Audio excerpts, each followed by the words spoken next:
Assalamualaikum warahmatullahi wabarakatuh. Waalaikumsalam warahmatullahi wabarakatuh.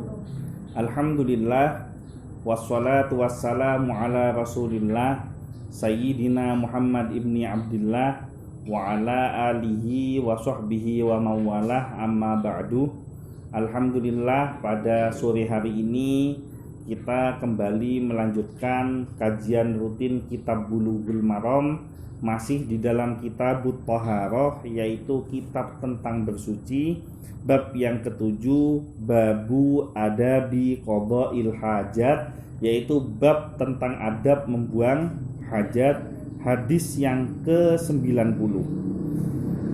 Wa an Suraqah bin Malik radhiyallahu anhu, dan dari Suraqah bin Malik radhiyallahu anhu, qala, beliau berkata, allamana Rasulullah sallallahu alaihi wasallam, Rasulullah sallallahu alaihi wasallam telah mengajarkan kepada kita fil khala'i, tentang tata cara buang hajat, an-naq'uda 'alal yusra, untuk duduk di atas kaki kiri, wanan sibal yumna, dan menegakkan kaki kanan.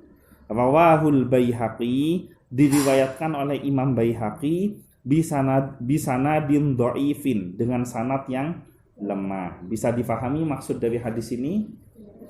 Ya, saya jelaskan syarahnya. Yang pertama, tentang perawinya dulu. Ada yang tahu siapa itu Suraqah bin Malik? Suraqah bin Malik.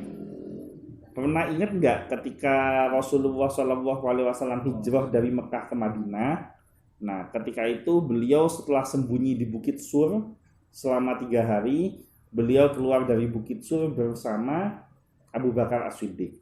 Nah, kemudian tahu-tahu ada seorang pemuda yang mengejar Rasulullah dengan tujuan ingin menangkap Rasulullah, karena dijanjikan bahwa siapa yang bisa menangkap Rasulullah baik hidup maupun mati akan mendapatkan hadiah 100 ekor unta. Nah, begitu sudah semakin mendekat dengan Rasulullah, pemuda ini jatuh dari kudanya. Berdiri, naik lagi dari kudanya, mendekat dengan Rasulullah, jatuh lagi. Berdiri, naik lagi kudanya, jatuh lagi. Pernah dengar nggak cerita ini? Ketika mau menangkap Rasulullah. Nah, pemuda yang mau menangkap Rasulullah ini namanya Suraqah bin Malik. Nanti insya Allah dalam sirah yang lainnya akan dijelaskan tentang mengenai hijrahnya Rasulullah, karena saat ini lebih fokus kepada hadisnya ya. Hadis ini dhaif. Jadi sanadnya dhaif. Maksud dhaif itu artinya ada kelemahan di dalam sanad hadis ini, sehingga tidak bisa dijadikan anjuran. Karena dhaif, tidak bisa dijadikan anjuran yang bersifat sunnah. Tapi kalau memang dari sisi tinjauan kesehatan ada manfaatnya, seandainya cara duduk yang ada di dalam hadis yang dhaif ini ada anjuran manfaatnya, tetap dianjurkan cara duduk seperti ini saat buang hajat. Karena kalau cowok pipis itu dianjurkan duduk. Karena kalau berdiri itu dia ternyata menurut ilmu medis ada urin yang masih mengendap di dalam kandung kemihnya, jadi tidak keluar secara maksimal, sehingga itu berpotensi menimbulkan pengkristalan dan berpotensi memicu kencing batu. Salah satu faktor kenapa pria zaman sekarang banyak yang kena kencing batu itu karena pipisnya suka berdiri.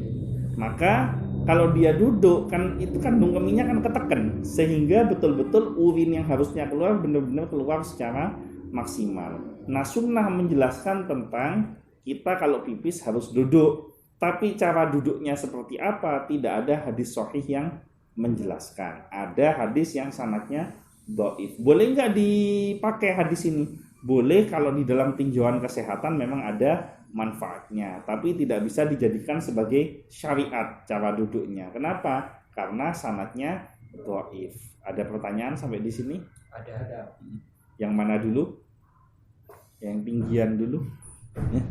Semisal saya kencing tuh kan duduk, itu kan pasti tanpa tidak diketahui itu ada cipratan air yang terkena ke pakaian. Itu bagaimana hukumnya? Tapi tanpa diketahui.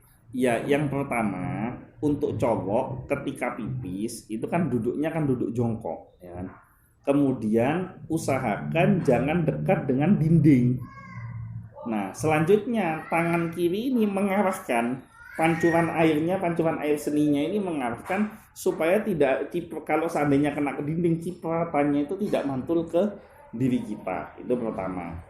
Kemudian yang kedua, di hadis kemarin kan sudah dijelaskan bahwa ada anjuran ketika kita buang hajat hendaknya membuka semua pakaian bagian bawah. Bahkan dianjurkan untuk disiram, dibasahin dulu kakinya.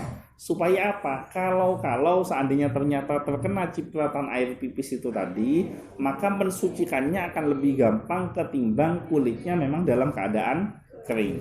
Itu yang kedua. Nah, yang ketiga, yaitu pastikan jangan pakai bawahan, karena kalau pakai bawahan pipis kena cipratan maka jadi najis gitu. Seperti itu ya. Iya. Silakan. Dari saya, dari sekian lamanya berkembang, tata cara buang air itu kan biasanya pakai toilet ya, Bu. Ada yang toilet jongkok, berdiri, bahkan berdiri itu juga ada. Cara menanggapinya itu kita gimana, Bu? Apa kita mau ikut syariat Islam, apa ikut tradisi Ya. kayak gitu? Yang pertama, selama masih benar-benar bisa diusahakan pipis dalam kondisi duduk, maka tetap kita harus memilih pipis yang duduk. Memang di beberapa mall itu toilet untuk cowok tempat buang urinnya berdiri. Tapi kan biasanya di dalam toilet itu kan juga ada toilet yang untuk duduk kan, yang kakus itu untuk duduk. Maka kita masuk ke dalam yang ruangan tertutup itu, dan juga kan kalau pipis secara aturan kan harus tertutup gitu loh, dan bisa duduk di toilet yang ada kakusnya gitu loh. Ada lagi mungkin? Dan mungkin itu saja yang bisa saya sampaikan. Mudah-mudahan kita semua diberikan kesehatan, keselamatan, panjang umur, rezeki yang barokah, keselamatan di dunia maupun di akhirat, serta mendapatkan syafaat dari Nabi Muhammad SAW. Al-Fatihah. Iya kan.